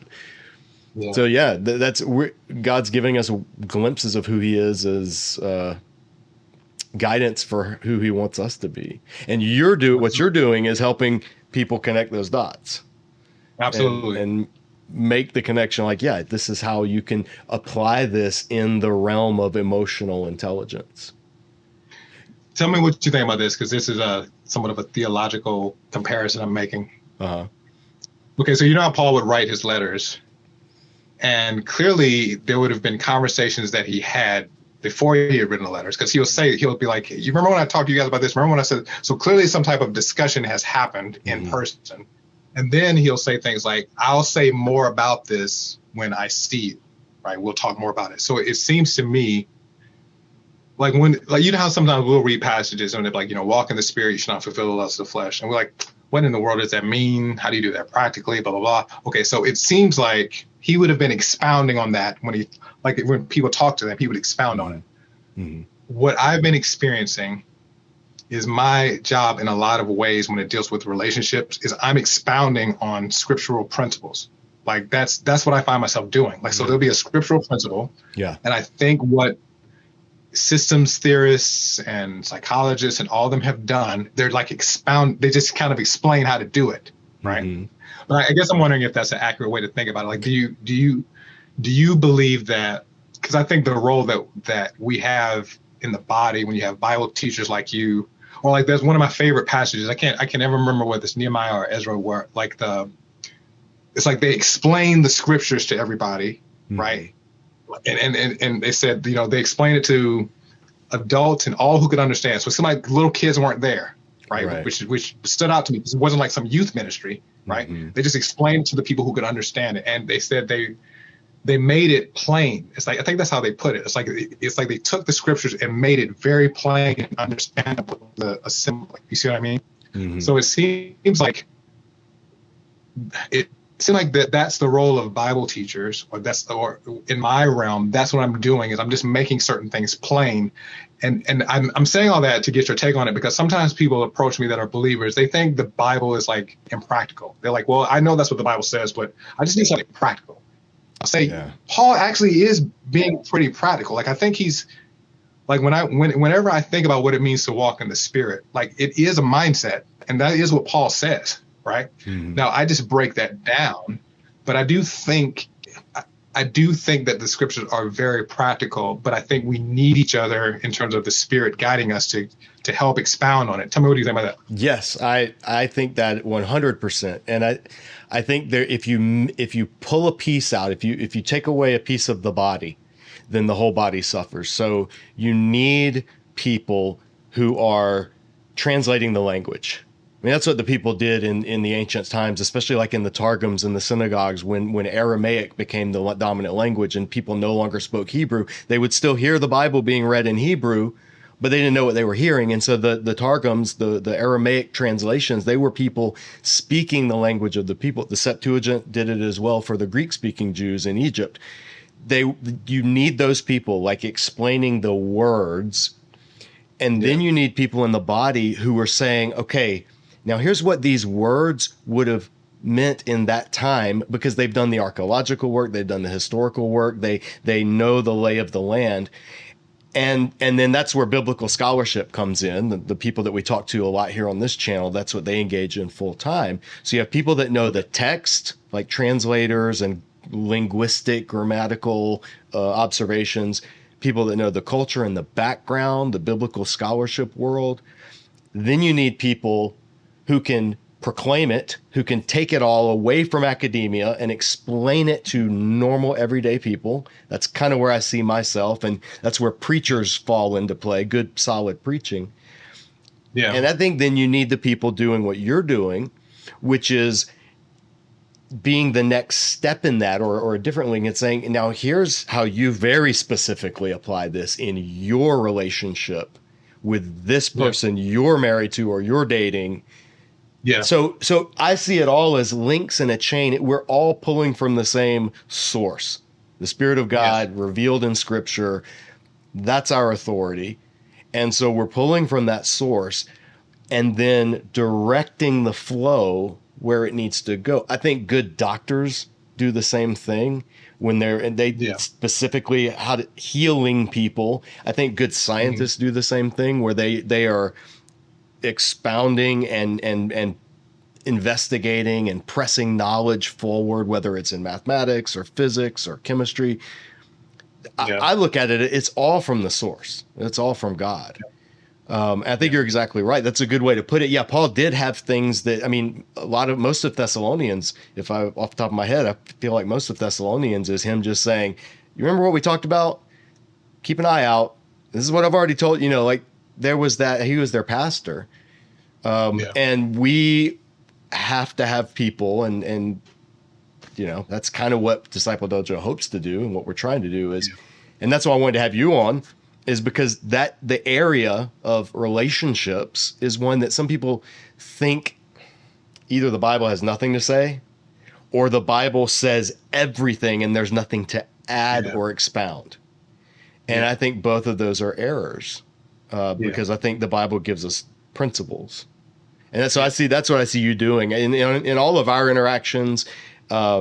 That's how it is. I feel like you're seeking to expound Scripture in this realm. Yes, because it is relevant. It just sometimes needs to be translated, and translating into emotional is just like translating into any other language because we aren't taught to handle our emotions. A friend of mine, Jason Wilson, he runs the Cave of Adullam, which is a minister outreach in Detroit that works with inner city boys, particularly those that have fatherless wounds or just boys in high risk areas. And one of his main things he does with the boys at his program, it's a martial arts based program, but it's comprehensive. He developing comprehensive men. One of the main things he has to do with those boys is get them to say what they feel when they're, there's the documentary. I don't know if you've seen the documentary. It's on ESPN. If you haven't seen it, it's called The Cave of Adullam, where David trained his mighty men. It is wonderful. Lawrence Fishburne produced it. Jason, I've known him for just online for a couple of years now, but we've talked before. He's a great guy. He's doing what you're doing with couples is giving them the vocabulary and the knowledge and the ability to express that inexpressible stuff that's going on inside of them. Words that it's like, I feel this. And for young boys, it's like they either go into, shutdown mode or aggression mode, and just getting them to express their feelings starts to change that entire behavioral framework. So for couples, getting them to be able to express, this is what I'm mad at, or this is what I'm anxious about, or that's huge. And it's not natural in the sense that we don't naturally know how to do it. We have to have people help us. So what you're doing, I think, is phenomenal work. And that's why I wanted to highlight it more. Thank you. You mentioned earlier, I want to ask you this. You used the word gaslighting, and you had the memorable line, "You don't gaslight a cat," which I think is hilarious. But that term gets thrown around in cultural context now all the time. Gaslighting, the two terms that pop up everywhere in social media these days, in this age, are gaslighting and narcissism. Absolutely. Everybody that has ever disagreed with you is gaslighting you. And everyone who's ever disagreed with you, it's because they're a narcissist. I mean, these terms get thrown around. So from somebody who's actually in a professional field that deals with this, how should we think of those two terms? What is genuine gaslighting and genuine narcissism versus how people just use them colloquially? I'm going to actually write a blog that's going to give a take on gaslighting that's going to cut through a common issue I see with couples, because another word that comes up a lot is defensive. Mm-hmm. He's so defensive. Why are you being so defensive, right? So first of all, let me illustrate that there's a healthy defensiveness and unhealthy defensiveness. Like people make it seem like being defensive is just this bad thing. So if I try to punch you in the face and you dodge, and you say, "Oh, I'm not gonna say, James Michael, why are you so defensive? Why are you being so defensive?" Okay, that's what happens with couples. They say offensive things to the person, right? Mm-hmm. And then the person defends themselves. And then they say, why are you being so defensive? That's actually a form of gaslighting. Okay. That, because you're making it seem like you're trying to tell this person that the reality they're experiencing is not happening. So and I had to do this with couples, when you speak offensively to a person, it is natural for them to give a defense, right? But then when you try to act like you didn't say anything to them that was offensive, all I said was, I feel like you're a narcissist. That's all I said. But those are just my feelings. Now notice this. I feel like you are a narcissist. Right. Okay, right, so right. that's not a feeling. That's a thought. That's an opinion. If I have to go through, feelings are mad, glad, sad, and afraid. Those are feelings. Not I feel like you are, because you're not, or I feel like you're attacking me. People say that a lot. Well, remember, the punch to the face is not a feeling. It's an action. Right. Now, pain and anger, those are the feelings. See the difference? Yeah. Okay, so real gaslighting is when you are doing something, the person is acknowledging what you're doing, and you're acting as if you didn't do what they said you were doing, right? And to say, and it's not as dramatic as people make it out to be. I mean, it happens a lot, but it's nowhere near as a big deal, honestly. I mean, this is really not that. I mean, it's and this takes us to narcissism and just mental disorders, period. Like if you go to the emergency room, 90% of the people in the emergency room do not need to be there, right? The 10% that do, you know who they are because they're bleeding out of their eyes and, there's a bunch of commotion. Okay, it's the same thing. Narcissism is a personality disorder, right? Those are very hard to diagnose, very rare, right? But when you encounter it, you know it, right? Because what therapists typically psychologists and therapists, we use the DSM-5, we use all of these measures to determine things. But one of the things that we use is prototypes. So a prototype is a mental picture of someone who's come into your experience that matches the disorder to such an extent that you always got to refer back to that person, right? But what I'm saying is a narcissist, right, is you're rarely going to meet an actual narcissist. Rarely. Now, I can say, and you've said this before, I think you wrote about it or something, but I mean, Trump does actually kind of fit. I mean, he does. Like he's a pretty good picture. Right. But beyond that, what I would say there's a lot of buzzwords: narcissism, gaslighting, being triggered. There's all these words, and it's almost like the pendulum has swung to where mental health wasn't respected for a long time. Now everything, everything's triggering. Everything's right. Okay, so I think the key is to define a mental disorder. It's when you have clinically significant impairment and distress, personally, vocationally, and relationally. Right. That's a mental disorder. Right. Okay. Personality disorders, of which narcissism, borderline personality disorder. Okay. The reason you really want to be careful with those is because personality disorders are typically rare and hard to treat. Right. It'll be like having a James Michael disorder. Right. It's like what James Michael is a disorder. Right. Okay. So think about that. Like that's what it's saying. It's saying like this is something that's so ingrained in who you are, but it's a disorder. Right. Do they exist? Yes. They're just extremely, extremely rare. Like the psychotic disorders also, like most of the things I deal with is anxiety and depression. Like probably 98% anxiety, depression. I've had delusional disorder. I've had a schizophrenic, one borderline, never a narcissist, never. So those, like I can, on one hand, the personality disorders I've encountered, you really just don't encounter them very much. So the answer I'm giving you is whether it's narcissism or any other personality disorder, those are rare, and we are very hesitant as therapists to give that diagnosis. At least I would say the good therapists are. You're very hesitant to give a personality disorder, because you really have to be careful when you do that, right? And with gaslighting, I think we all can do that every now and then. Like I think we all, if we're prideful, or we're trying to dodge responsibility, or trying to kind of backpedal with what we said, is really just not acknowledging that you are creating a situation that this person is responding to. That's the essence of it. Right. So would it be safe to say, I'm just thinking about through this, gaslighting is something that more people do than think they do. And narcissism is something that less people have experienced than think they have experienced. Would you say Absolutely. that? Okay. Absolutely.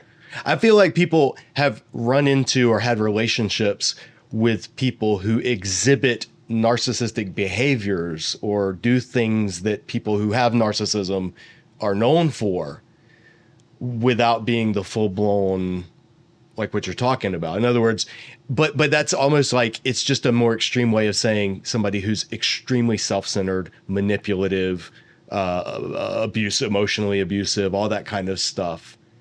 It's just easier to call that narcissism, right? I mean, how do you see people misusing the term, I guess, is what I want to say.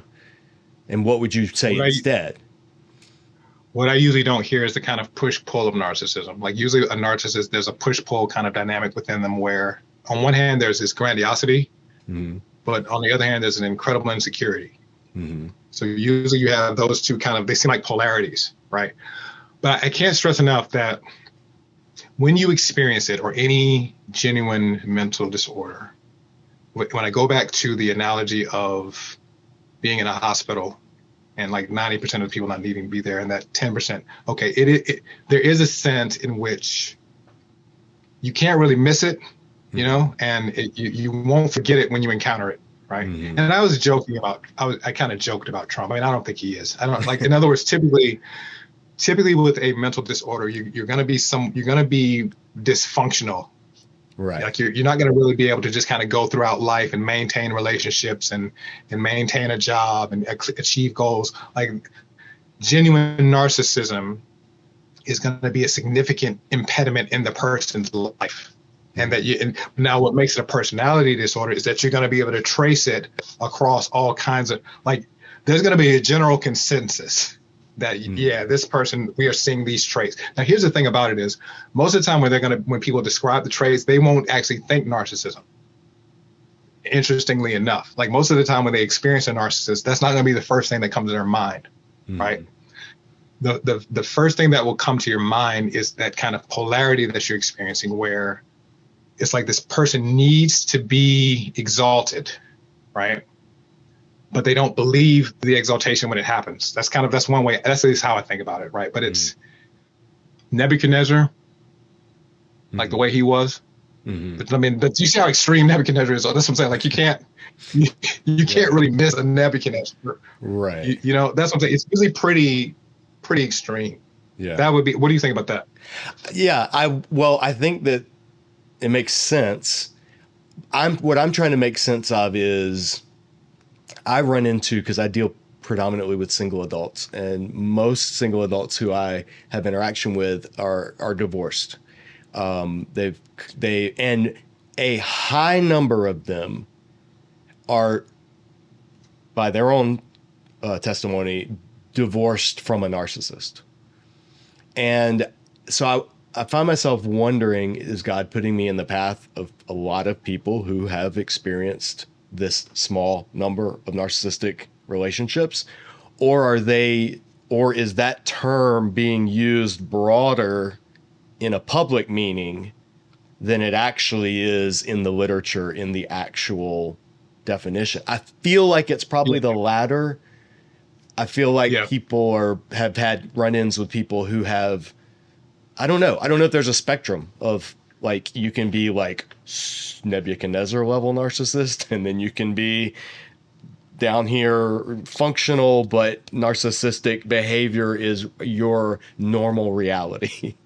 And I don't know enough to know the difference, or what my concern is anytime things get overused in the public and terms start to get remodeled, whether it's the term fundamentalist, which was done in the 19th century or 20th and got rebranded. Now fundamentalist means a closed-minded instead of somebody just who adheres to the basics of the faith. Whether it's the term woke. Woke used to just mean somebody who's aware of systemic injustices and has a critical eye to a system. Now it's whatever is not right wing is automatically considered woke. So that term's become meaningless. C.S. Lewis talked about it with the term gentleman, how gentleman used to have an actual meaning, and then it later. So words change. That's how the language works. So I guess that's what I'm always looking for is precision as much as possible, and ferreting out, is this being used in the popular way, or is this being used in the actual definition, professional manner? And when it came to narcissism, I don't know. It's popular. So let's use OCD. Like, that's another example. Okay. People say, "Oh, I'm so OCD." Mm-hmm. Right? Okay. Real OCD is very unpleasant for the one who. It's a literal compulsive thought that leads to a ritual that has to be performed that the person doesn't want to perform. Right. Right. It's not pleasant. So as we don't like it when people say I'm so OCD, because the real disorder is actually it dishonors the real disorder. Right. The spectrum that you're talking about is actually a good way to think about it. All of us experience anxiety, but not all of us have anxiety disorder. All of us experience depression.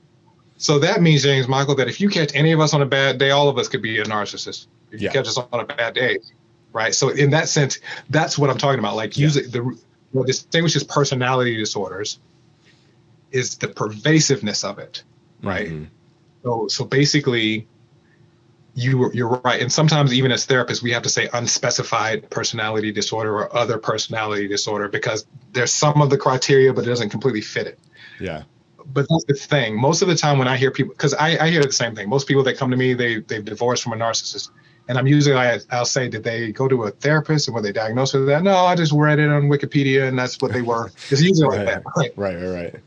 I've never heard anybody say that this person was diagnosed, right? Yeah. And that's the problem. Like, you go and you read the criteria online, right?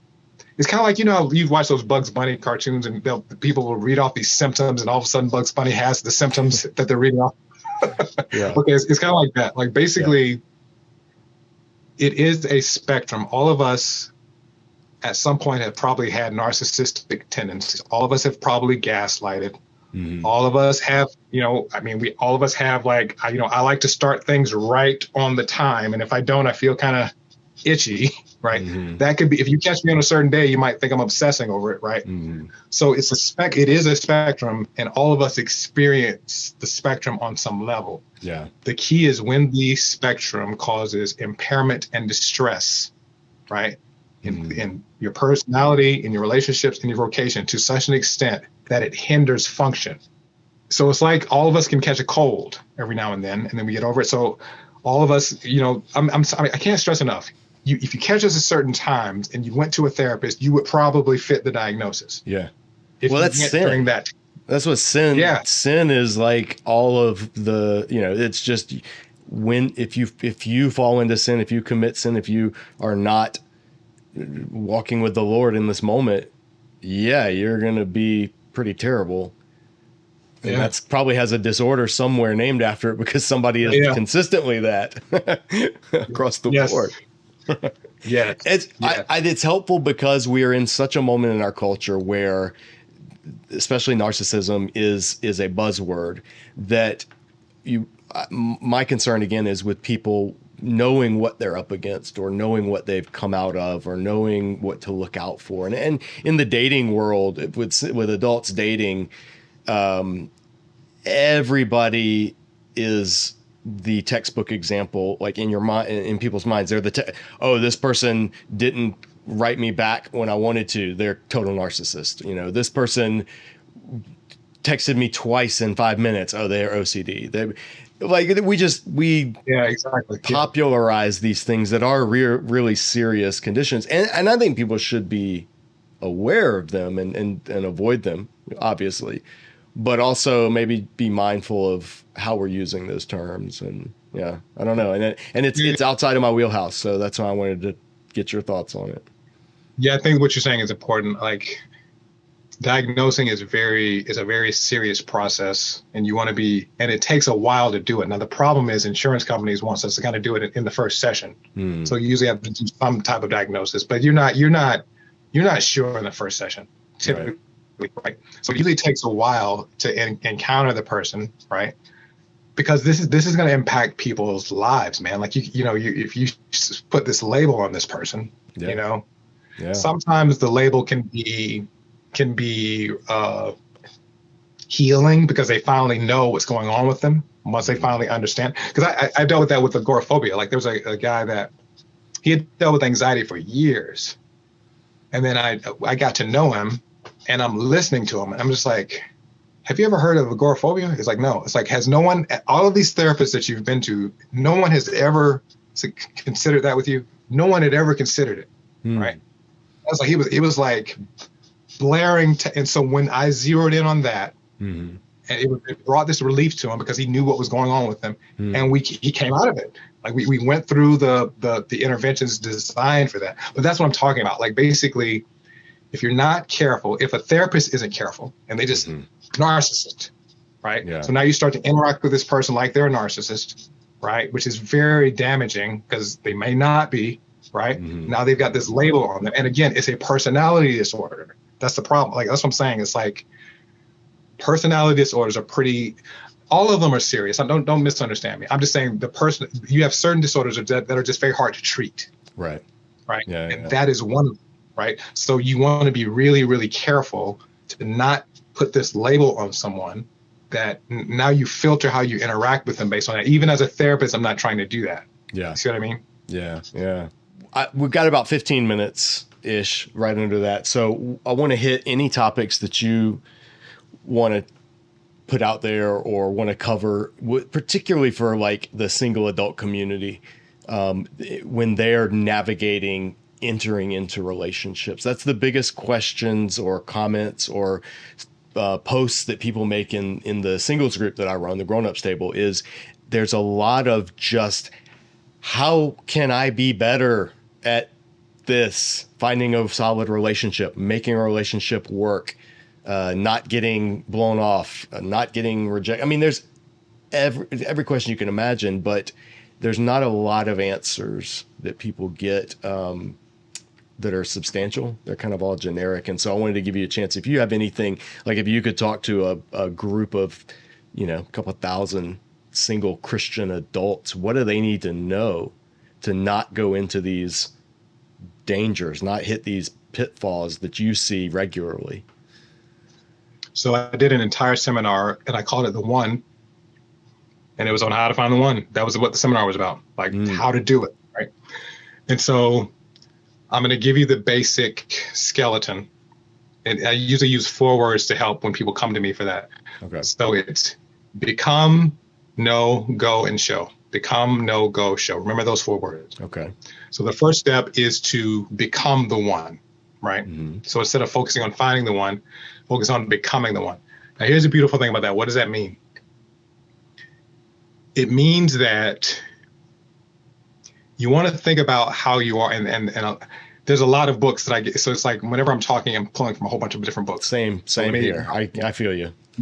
Yeah. So this is from Camille Virginia, Offline Dating Method. How a man's guide to a woman. A lot of books. All right. So this concept means that whenever you talk to anyone, you want to have the same script and the same tone. That means think about talking to your best friend, right? So however you are with your best friend, you just want to be like that with absolutely positively everybody, right? And you take that mindset into dating, right? So the reason for that is because you're basically looking for your person and thus a match, right? Again, agreement.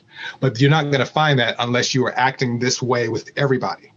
So one of the key ways that you can become really the one for someone, like if you think about sense of humor, for example. All right, so if you think about the kind of jokes you tell with your best friend, you tell those jokes with everybody. And that's how you kind of fish for your people, right? So if you're trying to go out on a date, you tell this joke and they just kind of look at you. Okay, just not one of your people. Your people are going to think you should take your show on the road. They're going to think you're just one of the most hilarious people they've ever met. Right? That's what you're looking for. But I cannot stress enough, you don't need to focus on lines. You don't need to focus on techniques. You don't need to focus on any of that. You need to focus on who you are at your core and showing up like that everywhere. right? So the analogy is the way you show up with your best friend, because according to John Gottman, the way that you know you've found the one is you feel like you're enough, or they're enough. I mean, smart enough, funny enough, attractive enough. That sense of enoughness, right? Well, take that back to scripture, naked and not ashamed, right? So basically with the become phase is becoming naked and not ashamed. If you're an introvert, go to parties like an introvert goes. You know, just you really want kind of like this, the way that therapists think about it. When we go through training, we at least from systems theories that I've studied, we're not focusing on using skills, we're focusing on skillfully being, right? So I'm going to skillfully be in a relationship with you, right? That's what I'm modeling. I'm showing up. So that's becoming the one for someone.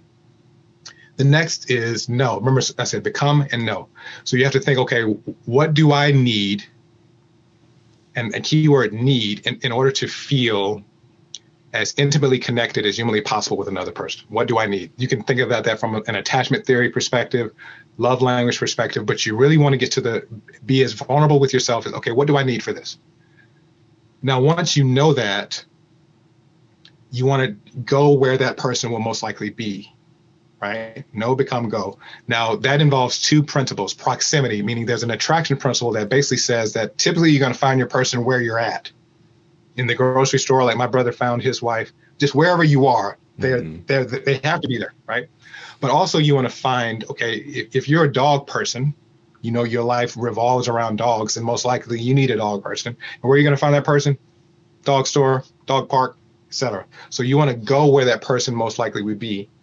And then you want to show that person to a designated truth teller, because there's research that shows that there's a 75% chance that your designated truth tellers will be able to say spot on, actually 80%, 85%, that they will have an 85% chance of being more accurate than you are in terms of seeing that enoughness that we're talking about, right? And then there's research that shows that total strangers armed with information that I'm giving, they have a 75% chance of just looking at you and say, yeah, you guys are good for each other, right? So like, you know, your mom, your best friend, you know, your therapist, like these are designated truth tellers. So become, know, go, and show are the four things that I give people in terms of actually a blueprint for finding the one for them. And I expound on that, right? But what I just said is actually enough. Like basically if you now these four things assume intentionality, right? They assume awareness. They assume that this is not going to just happen, right? Any more than finding a job will just happen. Like, yeah, I tell people to think about it like that. Nobody ever says, well, I guess it's God's will for me to be homeless. You know, when the time is right, you know, I'll get groceries. Right? Nobody ever does that. So it's like but this goes back to attachment theory, James Michael. Typically, before I can do this, or before I can focus on intentionality, I have to say, is this a need that you have? Do you feel like God is saying to you, it is not good for you to be alone? And most of the time they hesitate, whatever. It's like, just be straight up. Like, do you want to be alone? Do you think you would be okay? Once they finally say, no, I'm not okay, then we can start. Yeah.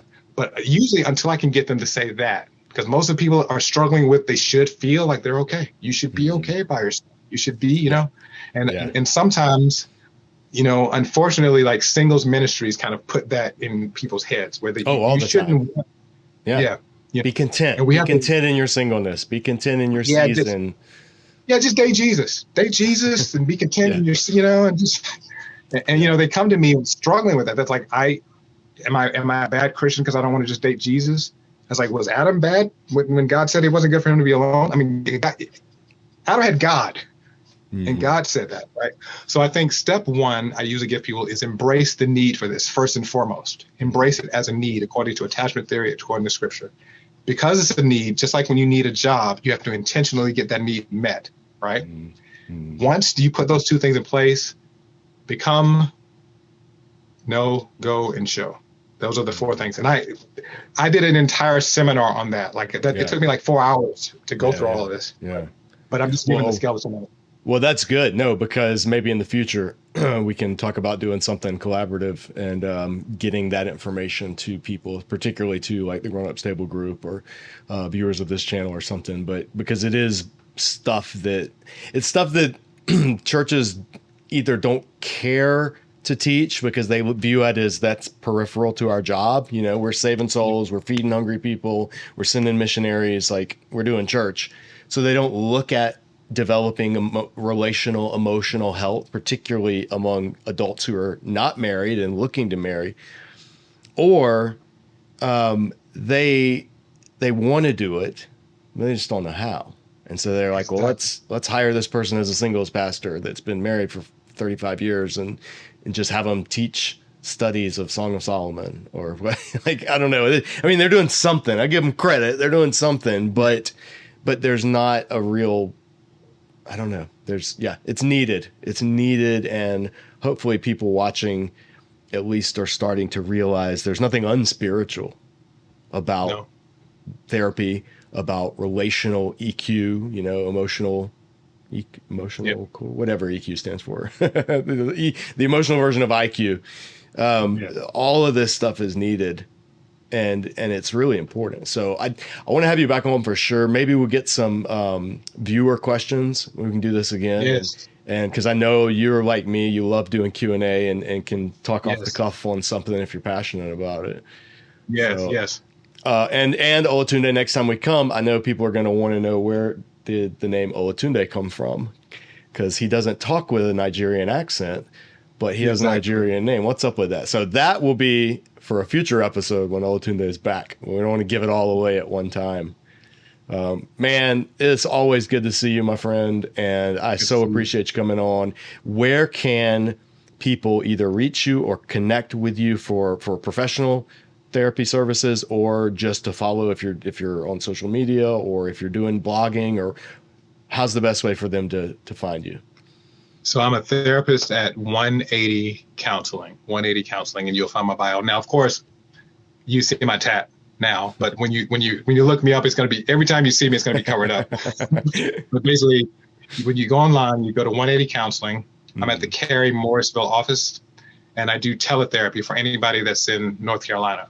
Right. Okay. So that's the main way. And I have some blogs that's my therapy blogs are on that site. So I think I get a lot of clients who actually come to me because they've read those blogs. Mm-hmm. So I think those blogs are like a good source of information on relationships, because I try to write in such a way that, I mean, my job as a therapist is to make it so that I work myself out of a job. Like, I don't want people to need me or to need therapy. Right. But I try to give information to such an extent that you have enough where you don't even need to see me. But I think that's a good place to start. Okay. Well, I'll put links in the description of this video when we get it posted up, and I'll encourage people check out Olatunde's writings. He's a trusted friend. I've known him. I count on one hand the number of people who probably know me as good as anybody in this world, and he is among those. So I'm so glad that you could be here on the channel, and we're going to have you back, man. So I appreciate it, brother. I look forward to it. Thank you for having me. All right. Take care. Well, I hope you enjoyed that discussion with Olatunde. We're going to have him back. We're going to do some Q&A. If anything that he said in the video resonates with you or didn't sit well with you, if you disagreed, if you have questions about, if you'd like to know more on, leave those in the comments below. Let us know what you would like us to talk about next time he stops by the dojo. Thanks for watching. Take care, and we'll see you back here next time at Disciple Dojo.